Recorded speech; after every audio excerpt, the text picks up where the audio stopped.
Mereka menganalisa, lama saya diwawancara itu. Mereka heran. Jadi inilah rahasia pertama. Kalau saudara hanya memikirkan Tuhan dan ingin jadi berkat buat orang lain dalam hidup ini, maka saudara nggak akan sulit mengambil keputusan. Pikiran kita bisa terbagi begitu banyak tanpa kita tahu. Nomor 2, ini yang penting. Orang yang sulit mengambil keputusan karena begitu banyaknya pilihan dalam dirinya. Catat nomor 2, simpel, sederhana penyebabnya. Ketika orang itu terlalu banyak mikir untung ruginya. Coba renungkan, ya atau tidak? Orang yang terlalu banyak mikir untung rugi, dia akan sulit mengambil keputusan. Karena orang yang selalu mikir untung rugi buat dirinya sendiri, itu ngitung dulu. Kalau aku begini untung berapa, rugi berapa. Kalau aku begitu untung berapa, rugi berapa. Yang mau diputuskan mati dulu sudah. Betul tidak? Terlambat karena mikir untung rugi itu tadi. Apa saja, ayo kita belajar. Lalu, apakah saya tidak mikir untung rugi? Saya mikir. Dalam semua keputusan saya ambil, saya pasti mikir untung rugi. Tapi, nah ini tetapinya. Untung rugi yang saya jadikan alasan, saya jadikan patokan untuk sebuah keputusan saya ambil. Untung ruginya bukan ke saya, tapi ke Tuhan saya. Jadi begitu ada keputusan yang harus saya ambil, yang saya pikir Tuhan untung atau rugi. Kalau saya tahu keputusan Tuhan yang untung, walaupun saya rugi, saya akan ambil. Amin kan ini saudara? Inilah sebuah kebenaran yang membuat setan tidak akan bisa mengalahkan kita. Jadi di situ kita bisa bercabang untuk mengurus apa saja dalam saat yang sama. Tidak pernah panik, nggak pernah ngambil kesulitan. Karena nggak ada yang sulit. Kalau semuanya untung hanya buat Tuhan, apanya yang sulit buat hidup ini? Maka itu anak-anak Tuhan, belajarlah seperti Yesus. Tuhan berkata, bukan kehendakku, tapi kehendakmu jadilah. Betapa hebatnya kalau semua kita di sini bisa cepat mengambil keputusan dengan konsep asal yang untung Tuhan. Saudara bisa bayangkan berapa banyak orang akan diberkati dan dipulihkan lewat hidup kita.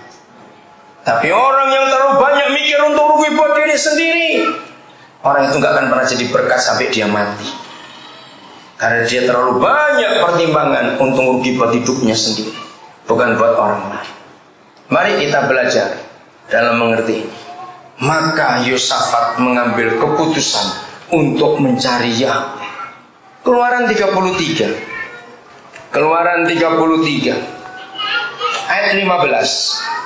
Suatu hari Musa sebagai pemimpin besar, dia harus mengambil keputusan, tapi dia bingung, nggak tahu bagaimana. Karena lihat bangsa yang besar itu.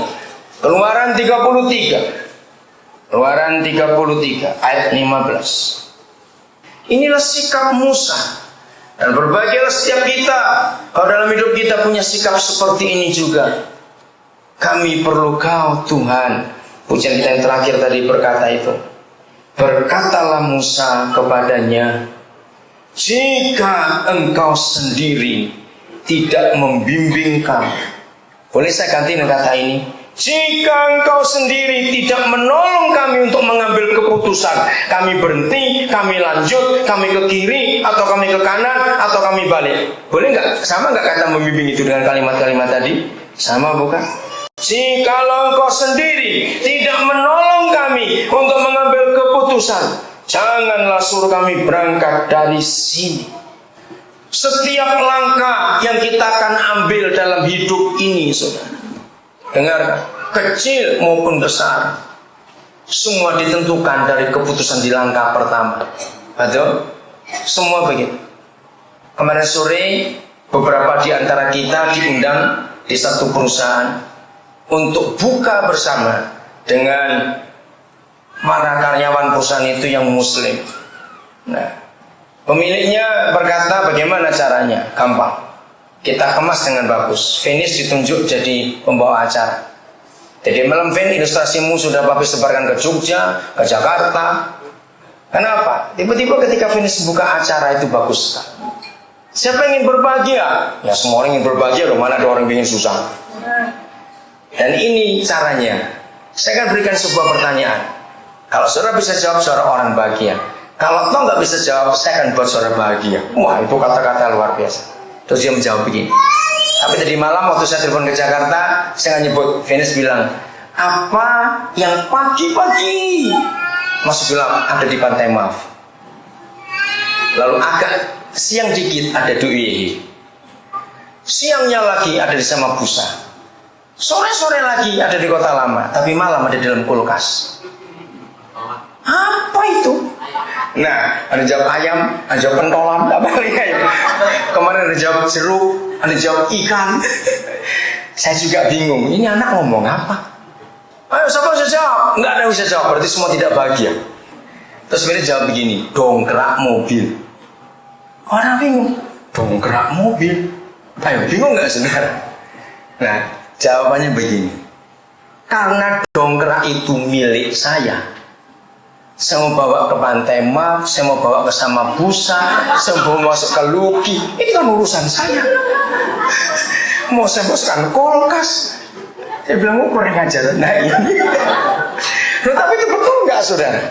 Jadi kebahagiaan itu kalau kita mau nurut pada pemiliknya. Coba dongkrak bisa ngomong, ngapain aku bersihkan kulkas? Nah ngomel lagi. Jadi dongkrak itu berbahagia karena dia nurut pemiliknya. Ayo saudara mau jadikan dia bantal tidur mau apa?